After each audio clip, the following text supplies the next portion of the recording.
जब हम लोग धार्मिक ग्रंथों का अनुशीलन करते हैं, संतवानियों को पढ़ते हैं, तो वहां जगने की बात आती है, जगाने की बात भी आती है। जैसे कि कठोपनिषद है, कठोपनिषद में एक मंत्र आया है, उत्तिष्ठत जाग्रत प्राप्य वरान निबोधत। अरे अविद्याग्रस्त लोगों, अज्ञान निद्रा से जागो, उठो और अज्ञान निद्रा से जागो। आप स्वामी विवेकानंद की वाणी पढ़ते होंगे, arise awake and stop not till the goal is reached. उठो जागो, तब तक रुको नहीं जब तक कि लक्ष्य की प्राप्ति न हो जाए। तो कठोपनिषद में जगने की बात है कि उठो जागो।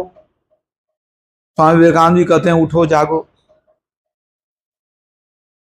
और अनेक संतों की वाणियों में हम इसी आशय की बात पाते हैं। हमारे गुरुदेव महर्षि मही परमहंस जी महाराज की वाणी है, क्या सोवत गफलत के मारे जाग जाग मन मेरे, अंत काल संगी न होगा संग न चल को तेरे।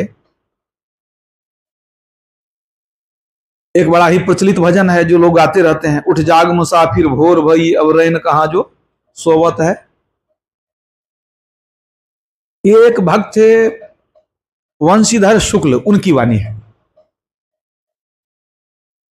और जब राधा स्वामी साहब की वाणी हम पढ़ते हैं तो वहां देखते हैं, क्या सोवे जग में नींद भरी, उठ जागो जल्दी भोर भई, पंथी सब उठ के राह लई, तू मंजिल अपनी बिसर गई, सदगुरु की खोज करो प्यारी, संग उनके बाट चलो न्यारी।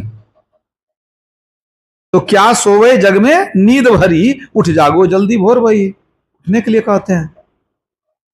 कबीर साहब कहते हैं, परमात्म गुरु निकट विराजे, जागु जागु मन मेरे। ऐ मन जग जाओ, परमात्मा बहुत नजदीक में बैठे हैं, जग जाओ। दरिया साहब की वाणी है,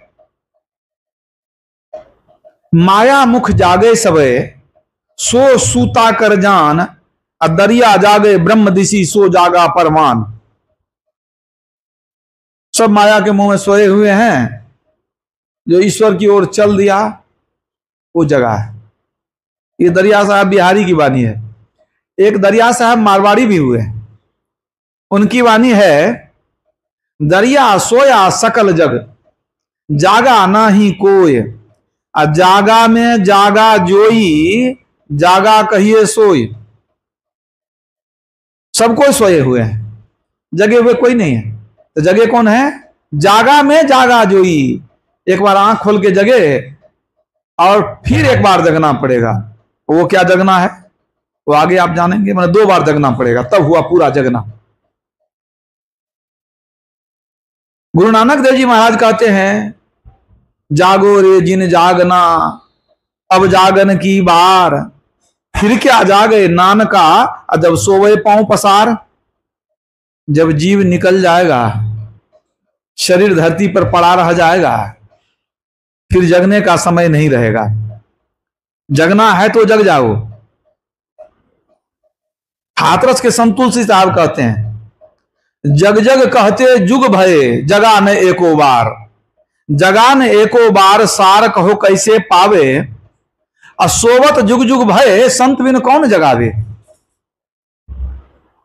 वो यही बात कहते हैं कि जग जग कहते जुग भये, जगा न एको बार। एक दूसरे को कहते हैं जग जाओ, लेकिन कोई जगता नहीं है, सब सोया हुआ है।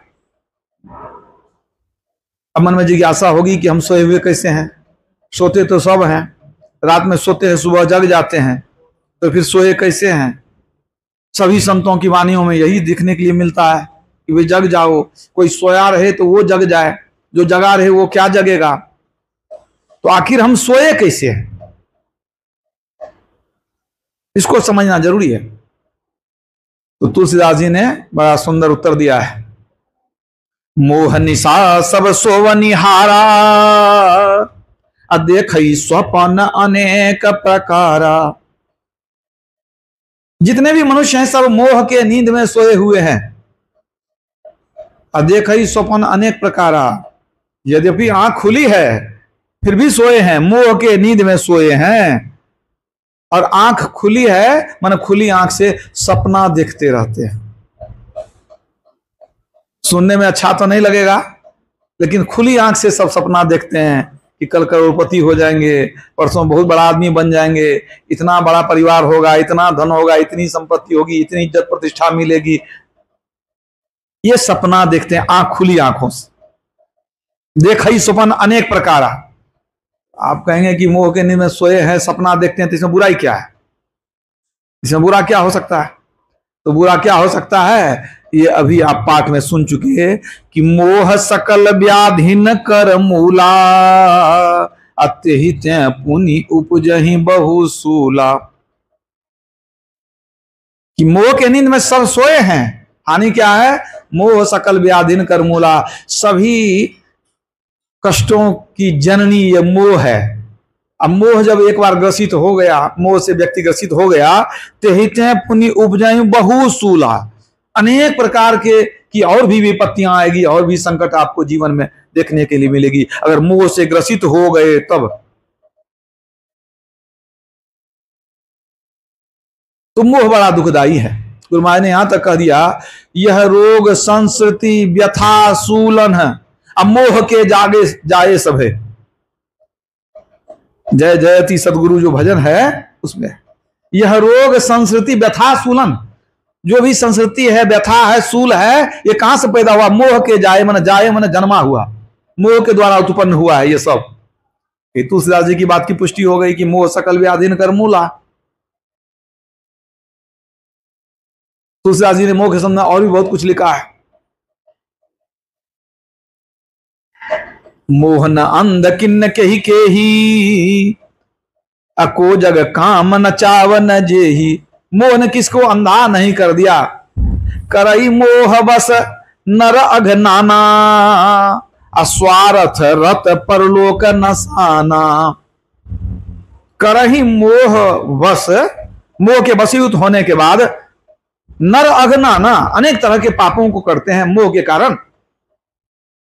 और फिर स्वार्थ रत परलोक नसाना, उस समय हमारे ऊपर स्वार्थ हावी रहता है, स्वार्थ की दृष्टि में पड़े हुए रहते हैं, अनेक तरह के पाप करते हैं, स्वार्थ के वशीभूत होकर अनेक तरह के पाप करते हैं। परलोक नसाना, अपना परलोक बिगाड़ लेते हैं। इस जीवन में तो हानि होती ही है, बहुत तरह के पाप करते हैं तो अपजस के भागी होते हैं, धर्म से गिर जाते हैं। अब परलोक नसाना, परलोक बिगड़ जाता है, माने परलोक, यह शरीर है तो लोक है, शरीर समाप्त होने के बाद परलोक है।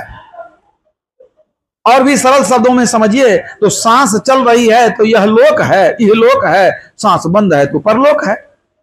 तो शरीर छोड़कर जहां जाएंगे परलोक नसाना, अपना परलोक बिगड़ जाएगा, मतलब नरक में जाएंगे। जब पाप करेंगे स्वार्थ के वशीभूत होकर के, परलोक बिगड़ेगा ही। तो ये सब क्यों होता है? करई मोह बस नर अगनाना, मोह के कारण ये सब करते हैं। तो ये बात तो समझ में आई भाई कि मोह के बारे में संतों ने क्या कहा कि सारे दुखों की जननी है मोह। अब मोह में हम लोग पड़े हैं, इसी मोह से संत लोग जगाने आते हैं कि मोह को छोड़कर ऊपर उठो।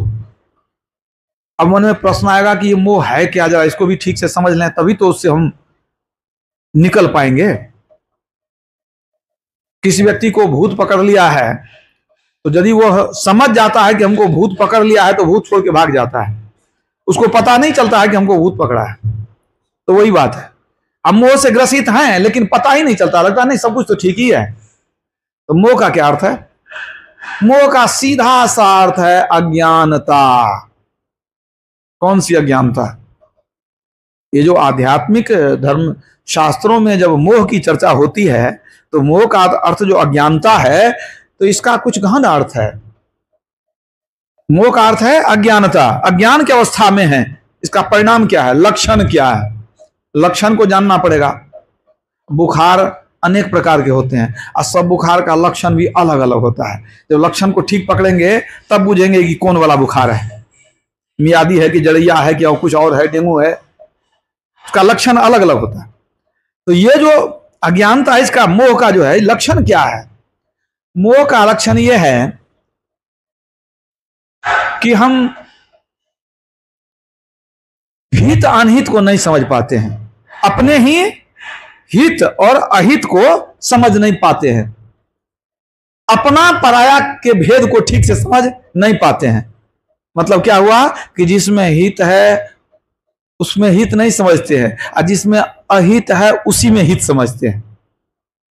जो अपना है उसको पराया समझते हैं, और जो पराया है उसको अपना समझते हैं। अब आपके मन में होगा भाई इसका कोई उदाहरण भी है? उदाहरण भी समझिए कि कैसे हम अपना को पराया समझते हैं, पराया को अपना समझते हैं, उसको समझिए। ईश्वर कभी छूटने वाला नहीं है, क्योंकि ईश्वर का अंश हम लोग हैं। ईश्वर अंश जीव अविनाशी। इस संसार में जीव सत्य है, माने अविनाशी है।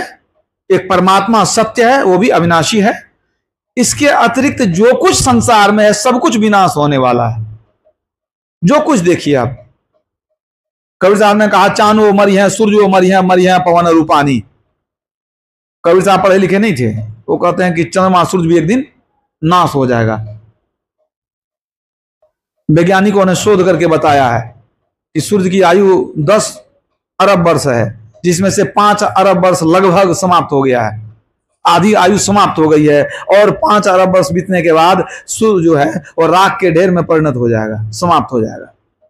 कबीर साहब को कौन ज्ञान था? वो तो पढ़े लिखे नहीं थे, कैसे कह दिए? वैज्ञानिक आज कहेगा, संतों को पहले बता दिए।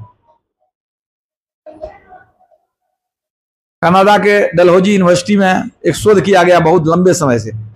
उस शोध से पता चला कि फिलहाल वर्तमान समय में 80,70,000 जीवों की प्रजातियां हैं। और वैज्ञानिक ने यह भी कहा कि अभी जीवों की प्रजातियों की खोज चल रही है, अभी बहुत से जीव मिलने बाकी हैं। अभी और पता चलेगा कि बहुत सारी प्रजातियां ऐसी है जिसकी खोज नहीं हो पाई है। 80,70,000 की खोज हुई है। 70,000 बढ़ करके अगर 4 लाख और पूर जाए तो कितना हो जाएगा? 84 लाख। भगवान राम ने कह दिया 84 लाख प्रकार की योनियां। सोचिए, हजारों वर्ष पूर्व भगवान राम ने क्या कह दिया? आकर 4,84,84 लाख प्रकार की योनियां हैं। सजोबाई ने कह दिया 84 भुगती घनी बहुत सही जममार। तो वैज्ञानिक खोज करते करते मर जाएंगे, बहुत सी का पता नहीं चलेगा। संतों को पहले से पता है बहुत कुछ ऐसी बातें। तो मैंने उदाहरण दिया। तो सब कुछ नाश होने वाला है, सब कुछ नाशवान है। एकमात्र परमात्मा सदा से है, अविनाशी है, उसका अंश जीव भी अविनाशी है। तो हम सत्य हुए। सत्य मतलब सत्य सोई जो विनशय नाही, जिसमें परिवर्तन नहीं हो, जो सदा एक रस रहे, वो कभी मरे नहीं, उसको सत्य बोलते हैं। और झूठ का मतलब यही हुआ कि मिथ्या, माया, जो आवे और चला जाए। तो संसार माया है, विनाशी है, जीव अविनाशी है, परमात्मा अविनाशी है। तो पूज्यपाद संत से भी प्रभु महाराज कहा करते थे कि 2 व्यक्ति है, एक सच्चा एक झूठा, और दोनों में दोस्ती हो जाए तो दोस्ती टिकने वाली नहीं है। एक न एक दिन दोस्ती समाप्त हो जाएगी, दोस्ती टूट जाएगी। अगर दोनों ही सच्चा हो, दोनों में दोस्ती हो जाए तो दोस्ती टिक जाती है। तो हम लोग भी झूठे से दोस्ती कर रहे हैं। कैसे? हम जीव हैं, ईश्वर अंश जीव अविनाशी, हम सत्य हैं, और दोस्ती किससे करते हैं? संसार से, जो संसार नाशवान है। हम सत्य हैं, संसार नाशवान है, ये दोस्ती टिकने वाली नहीं है। तो दोस्ती कैसे टिकेगी? हम भी सत्य, परमात्मा भी सत्य, वो भी सदा रहने वाले हैं। अगर दोनों की दोस्ती हो जाए सदा के लिए, वो दोस्ती टिक जाएगी। तो हमारा अपना कौन है? जो हमारी तरह है। हम तो अजन्मा हैं, परमात्मा भी अजन्मा। हम अविनाशी हैं, परमात्मा भी अविनाशी है। तो हम दोनों एक सजातीय हैं, यही समझिए। संसार सब कुछ नाशवान है, तो हमारा अपना एकमात्र परमात्मा है, सदा के संगी। भजन में आया, वो सदा के संगी हैं, आदि अंत का यार, कबीर साहब ने कहा। लेकिन संसार छूट जाएगा, उसको हम अपना समझते हैं। तो परमात्मा अपना है, उनको हम छोड़ देते हैं, उनका चिंतन नहीं करते, उनको याद भी नहीं करते। संसार सपना है, उसको पकड़ते रहते हैं, पकड़ते पकड़ते मर जाते हैं। मन में बहुत सपना पाल कर रखते हैं, लेकिन वो सब कुछ सपना टूट जाता है। सोचते थे खाएंगे बहुत जमी बहुमाल, सोचते ही रह गए पकड़ ले गया काल। इस संसार को, घर द्वार को, परिवार को, रोजगार को, संतान को, सबको अपना समझते हैं, लेकिन परमात्मा को अपना नहीं समझते हैं। यही अज्ञानता है। और इस संसार के आसक्ति में जो मन फंसा हुआ है, यही दुख देने वाला है। अपना समझ के आप कर्तव्य का निर्वाह कर लीजिए, लेकिन आसक्ति उसमें नहीं हो। तुलसी ममता राम सौ, समता सब संसार, राग न रोष न दोष, दुख दास भय भव पार। तुलसी ममता राम सौ, ईश्वर से प्रेम करो। गेट सटाओ, गेट खुला हो। तुलसीदास जी ने दूसरे जगह कहा, जगते रहू 36 होए, राम चरण 6 तुलसी देखो विचार यह है, यह मतो प्रवीण। जगते रहू 36 होए, संसार से तेरा संबंध कैसा होना चाहिए? 36 के तरह। हम लोग के यहां एक मुहावरा है, 36 का संबंध, 36 का आंकड़ा। हिंदी में जब हम लोग पढ़ते थे तो 36 जो लिखते थे, तो जो आप कोई लिखने जानते हैं या पढ़ने जानते हैं वो देखें कि 36 कैसे लिखा जाता है। 3 राता बाईं ओर घुमा हुआ, 6 राता दाईं ओर घुमा हुआ, वो एक दूसरे को देखना नहीं चाहता है। तो जगते रहू 36 है, संसार से तेरा संबंध 36 की तरह होना चाहिए। मतलब पीठ मिले और चेहरा नहीं मिले, प्रेम नहीं हो। 36 का आंकड़ा, मिलानी नहीं, प्रेम नहीं, तालमेल नहीं, ये संसार से तुम्हारा संबंध होना चाहिए। इसी को कबीर साहब ने कहा, जगत पीठ दय भागरी, मेरी सूरत सुहागनी जागरी। तो कबीर साहब भी कहते हैं कि मोह के नींद में हम जगे सोए हुए हैं, मेरी सूरत सुहागनी जागरी, क्या तुम सोवे मोह नींद में, उठ के भजनिया में लागरी। तो मोह के नींद में सोए हुए हैं, कबीर साहब भी पुष्ट कर दिए। सहजोबाई ने कहा है, जब जागे तब ही भला, मोह नींद सू जाग, साधु की संगत मिले सहजो ऊंचे भाग। ये भी यहां जगने की बात करती है। ये बता दी कि मोह के नींद में तुम सोए हुए हो, जग जाओ। कबीर साहब ने कह दिया, क्या तुम सोए मोह नींद में, उठ के भजनिया में लाग गई। तो इसी का संकेत है तुलसीदास जी की वाणी में कि जगते रहू 36 हुआ है, लेकिन राम से कैसा संबंध होना चाहिए? राम चरण 6 राम से संबंध कैसा होना चाहिए? 6 पर 3 63। अब 63 को देखिए कैसा लगता है, हिंदी में लिखिएगा तो 6 3 को देख रहा है, 3 6 को देख रहा है। अब इसको कबीर साहब ने क्या कहा? प्रेम खेलनवा यही विषेक, मैं तो ही देखूं तू मोही देख, मैं तुमको देखूं तू मुझको देखो। तुलसीदास जी के कबीर साहब की वाणी में देखिए कितना साम्य है, एक ही बात है, शब्द अलग है, भाव एक ही है। तो तुलसीदास जी कहते हैं, ईश्वर से तुम प्रेम करो जैसे कि तेरे मानस पटल से कभी प्रभु हटे नहीं। 63 के तरह प्रेम करो, संसार से 36 के तरह रहो। ये क्यों कहते हैं? चूंकि हमारे अंदर कमी है। हम सर्वस्व संसार को समझते हैं, घर बार परिवार रोजगार को समझते हैं, ईश्वर को नहीं समझते हैं। जबकि अंततः ईश्वर में ही मिलना है, ईश्वर ही के पास ही जाना है। और नहीं जाएंगे तब क्या होगा? भाई दुख में रोते रहिए। अगर आपको संसार का जीवन मरण पसंद है, दैहिक देवी के भौतिक तापों से आप व्यथित हैं, अगर आपको पसंद है, ईश्वर की कोई दरकार नहीं है, तब आप संसार से सरोकार रखिए। अगर संसार आपको दुखमय लगता है, आपको लगता है कि संसार सुखमय नहीं है, तो आपको ईश्वर की ओर चलना ही पड़ेगा, दूसरा कोई उपाय नहीं है। संसार के आसक्ति को छोड़ना ही पड़ेगा। गुरु महाराज ने कहा, जनी लिपटोरे प्यारे जग परदेसवा, सुख कचुईवा नाही। यहां संसार में सुख नहीं है, क्षणिक सुख है, कुछ देर का सुख है। जिन जिन चीजों में आपने सुख पाया है, जरा विचार कीजिए उसका सुख घटा कि नहीं घटा। बहुत सुंदर सोने का जेवर खरीद कर लाए, कुछ दिन पहने उसका चमक खत्म हो गया, अब वो सुख नहीं है जो उस दिन लाए थे। आज ये मकान बिल्कुल नया है, आज गृह प्रवेश में जो सुख है, 2-4 साल के बाद इसकी सुंदरता ऐसी नहीं रहेगी, वो सुख नहीं मिलेगा, है ना। कोई नया कपड़ा लाते हैं, उसी दिन सुख देता है। लोग विवाह करते हैं, स्त्री को पति मिल जाता है, पति को पत्नी मिल जाती है, तो उस समय जो सुख होता है, समय बीतते बीतते सुख धीरे धीरे कम हो जाता है। स्वाभाविक है, ये संसार का लक्षण है। संसार का प्रत्येक सुख दुखांतक है, वो दुख में परिणत हो जाता है। बहुत अच्छी मिठाई है, खाने के लिए व्याकुल है, कितना खाएगा, 1 किलो लाकर दे दिया। पहली मिठाई में जो सुख मिलेगा दूसरी में उससे कम मिलेगा, तीसरी में और कम, चौथी में और कम। हो सकता है 5 के बाद आप खाना ना चाहें, जबरदस्ती खिला दे तो आपको कई हो जाए। दुख सुख दुख में बदल गया, है ना। बच्चा बड़ा प्यारा है, बिछड़ा हुआ है, बहुत दिन से इंतजार करते हैं कब आएगा, गले से लगाएंगे। बच्चे को गले से लगा लिए, नहीं बहुत दिनों के बाद मिला है। अब बच्चा अगर गला को पकड़ करके ही रखे आधा 1 घंटा, फिर कहेंगे अब छोड़ो बैठ जाओ तुम। अब मन उब गया। क्यों उब गया? आप तो कहते थे कि बच्चे से गले मिलेंगे, और कहेंगे नहीं नहीं बहुत नहीं छोड़ेंगे, अभी 6 महीना पर आए हैं, 6 घंटा पकड़ के रखेंगे। तो फिर क्या होगा? आपका सुख दुख में बदल गया। प्रत्येक सुख दुख में बदल जाता है, स्वाभाविक है। क्योंकि कारण क्या है? इसमें 2 कारण है। एक तो जिस वस्तु से प्रेम करते हैं वो वस्तु बदलने लगता है, और दूसरा हमारे मन की अवस्था बदलने लगती है। दोनों परिवर्तनशील है, एक ही का दोष नहीं है। एक तो जिस चीज में सुख खोजते हैं वो चीज बदलने लग जाता है, क्योंकि संसार परिवर्तनशील है, और दूसरा हमारा मन ही परिवर्तनशील है। भाई क्या खाएगा? मिठाई, बढ़िया बढ़िया मिठाई खिलाइए, 2-4 मिठाई खाने के बाद कहेगा कुछ नमकीन नहीं है, मन बदल गया। अब वो नमकीन मन जो है नमकीन खोजने लगा, थोड़ा नमकीन भी ले आइए तब और मिठाई खा लेंगे। तो देखिए मन भी परिवर्तनशील है। मतलब संसार दुख देने वाला है। जनी लिपटोरे प्यारे, जितना लिपटेंगे उतना रोएंगे, उतना दुख होगा, याद रखिएगा। जितनी आसक्ति उतना दुख, जितना कम आसक्ति उतना कम। मान लिया आपके बच्चे हैं, ठीक है, प्रेम करते हैं, कर्तव्य निर्वाह करना जरूरी है। बच्चे को पालिए पोसिए, शिक्षा दीजिए, अच्छे पद पर चले जाए, आपको सुख होगा। लेकिन अगर बहुत ज्यादा उम्मीद पाल के रखे हैं तो निराशा आपको होगी।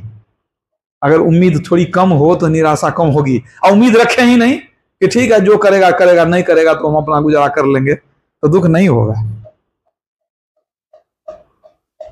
आप कहिए उसको कि नहीं तुमसे उम्मीद है। मैं ये नहीं कहता हूं, आप ये बच्चों को ये मत कहिए कि तुमसे उम्मीद नहीं है, ये भी अच्छी बात नहीं है। आप कहिए, लेकिन आपका मन जानना चाहिए कि उम्मीद रखना बहुत अच्छी बात नहीं है। हमको अपने कर्म का फल मिलेगा। अगर हमारे कर्म में होगा तो फल मिलेगा। नहीं बेटा करेगा, पड़ोसी आकर करेगा, कोई और करेगा। अगर भाग्य अच्छा नहीं है, कर्म अच्छा नहीं है, तो अपना बेटा भी छोड़कर जा सकता है, कोई ठिकाना नहीं है। वो कर्म का फल अपना है, दूसरे को क्या दोष देंगे कि बेटा हमारा नहीं किया। काहू न को सुख दुख कर दाता, निज कृत कर्म भोग सुनो भ्राता। तो आप कहेंगे भाई हम तो कर्तव्य निभाए, हमारे में क्या दोष? अरे अब का नहीं, कुछ पिछले जन्म का होगा।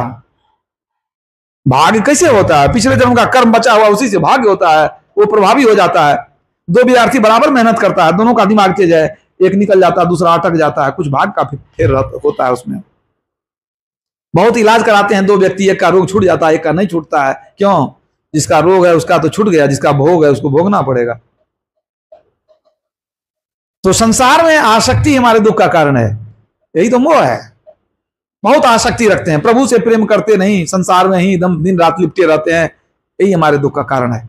तो संसार का कर्म करते रहें, कर्तव्य कर्म का पालन करते रहें, सभी दायित्व का निर्वहन करते रहें, लेकिन अंदर से आसक्ति नहीं होनी चाहिए।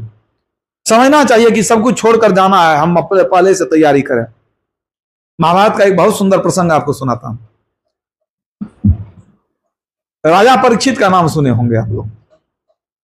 हस्तिनापुर के राजा थे कभी महाराज शांतनु। शांतनु के पुत्र हुए विचित्रवीर्य, विचित्रवीर्य के पुत्र हुए पांडु, पांडु के पुत्र अर्जुन, अर्जुन के पुत्र अभिमन्यु, अभिमन्यु के पुत्र राजा परीक्षित। राजा परीक्षित को शाप मिला श्रृंगी ऋषि से कि 7वें दिन उसको सांप काट लेगा। शमीक मुनि थे पिता किनके? श्रृंगी ऋषि के। तो परीक्षित, राजा परीक्षित के सिर पर जो सोने का मुकुट था उसमें कलयुग का वास हो गया था। तो कलयुग के कारण उसकी मति मारी चली गई। वो गया, शमीक मुनि ध्यानस्थ थे, वो गया, सोचा कि हमको स्वागत करेंगे, ये प्यासा था, सोचा कुछ खाने पीने के लिए देंगे। वो ध्यान में बैठे थे, क्रोध आ गया, अरे हमको देख करके लगता आंख बंद कर लिया। क्रोध में आकर मरा हुआ सांप उसके गले में डाल दिए। राजा परीक्षित शमीक मुनि के गले में डाल दिए। वो ध्यानस्थ थे, उनको पता नहीं। उनके पुत्र आए श्रृंगी ऋषि, उन्हीं श्रृंगी ऋषि के नाम पर सिंहेश्वर स्थान बना हुआ है। श्रृंगी ऋषि की तपस्थली है वो स्थान, जहां पर आज बाबा सिंहेश्वर नाथ मधेपुरा जिले में स्थान है। तो उन्होंने शाप दे दिया कि मेरे मेरे पिताजी के गले में जो डाला है, वो समझ गए कि ये राजा परीक्षित का काम है। कहा राजा ये तो साधु का, ब्राह्मण का यदि सम्मान नहीं कर सकता, ऐसे राजा को जीने का हक नहीं है। शाप दे दिया, 7वें दिन तक्षक नाम का नाग काटेगा तो मर जाएगा। जब शमीक मुनि को पता चला तो उनको बड़ा दुख हुआ। उन्होंने कहा बेटा ये अच्छा नहीं किया। राजा अच्छा था, उसको तो किसी कारण से वो ऐसा गलत काम कर लिया, समझ गए। तो राजा को खबर दे दिए शमीक मुनि कि आपको शाप मिल गया, 7वें दिन आप चले जाएंगे। वो राजपाट सब छोड़ करके, सब राजसी वस्त्र वगैरह उतार करके चले गए नदी किनारे। वो सोचे अब 7 दिन का हम कैसे बिताएंगे, हम संसार को छोड़ करके भगवान को याद करेंगे। वहां जाकर बैठ गए तो बहुत ऋषि मुनि सब आए। भाई अन्न जल सब त्याग चुके थे वो, कि सिर्फ भगवान का भजन करना है, अन्न जल त्याग करके हमको यहाँ पर 7 दिन किसी तरह जीवन गुजारना है। तो बहुत से ऋषि मुनि वहां आए उनके पास दर्शन करने के लिए। राजा परीक्षित शरीर छोड़कर जाने वाले हैं, तो उन्होंने ऋषि मुनियों का सत्कार किया, पूछा कि महाराज हमारा कल्याण कैसे होगा, 7 दिन ही बचा है। सबने कहा कि आप भगवान की कथा सुनिए, सत्संग सुनिए, इसी से आपका कल्याण होगा। इतने दिन में और क्या हो सकता है, और कुछ नहीं हो सकता है। आप महाभारत की कथा सुन, भागवत की कथा सुन लीजिए, इससे आपका जो कल्याण होगा। तो उन्होंने पूछा तो कौन कथा सुनाएंगे। इसी बीच सुखदेव मुनि आए। तो सुखदेव मुनि के बारे में सब ऋषियों ने कहा कि इनसे अधिक ज्ञानी कौन होंगे, यही सुना देंगे तब आपका कल्याण होगा। तो सुखदेव मुनि उनको कथा सुनाने लगे, भागवत की कथा सुनाने लगे। 1 दिन सुनाए, 2 दिन सुनाए। वो इसलिए सुनाए थे कि शरीर त्यागने से पहले इनको ज्ञान हो जाए। सत्संग में आकर क्या ज्ञान लेते हैं आप? लोक परलोक का ज्ञान होता है, जीव ब्रह्म का ज्ञान होता है, माया का ज्ञान होता है, स्वर्ग नरक और मोक्ष का ज्ञान होता है। हरि कथा श्रवण करते हैं, ईश्वर के प्रति हमारी प्रवृत्ति होती है, प्रेम जगता है। तो सुखदेव मुनि सुनाने लग गए कथा। 1 दिन, 2 दिन, 3 दिन, 4 दिन, लेकिन उनके मनस्थिति पर कोई परिवर्तन नहीं हो रहा था। राजा परीक्षित के मनस्थिति पर 6 दिन तक कथा सुना दिए। 6 दिन की कथा पूरी हो गई, लेकिन अभी तक उनका शोक नहीं मिटा था, संसार की आसक्ति खत्म नहीं हुई थी। वो मरना नहीं चाहते थे। समय पूरा हो चुका है, जाना है, लेकिन मरने में उनको भय लग रहा था। समाज में आसक्ति थी, उनका मन संसार में लगा हुआ था, मन बड़ा घबरा रहा था उनका। सुखदेव मुनि ने सोचा कि भाई इतनी कथा सुनाए, अभी तक इनका मोह खत्म नहीं हुआ है, और यही मोह जब इनके साथ जाएगा तो इनकी तो अच्छी गति नहीं होगी, भविष्य में आसक्ति छूटनी चाहिए। तो अंत में सुखदेव मुनि एक घटना सुनाने लगे राजा परीक्षित को। कहते हैं परीक्षित कहा जी महाराज का ये घटना सुनाता हूं, सुनो। अब सुखदेव मुनि सुना रहे हैं राजा परीक्षित को एक घटना, वो आप सुनिए। उन्होंने कहा परीक्षित, एक राजा था, शिकार खेलने के लिए गया। शिकार खेलने के लिए गया तो जाते जाते वो जंगल में भटक गया। तब तक शाम हो गई और रास्ता ढूंढते ढूंढते रात हो गई। इसी बीच मूसलाधार बारिश होने लग गई, बिजली चमकने लग गई।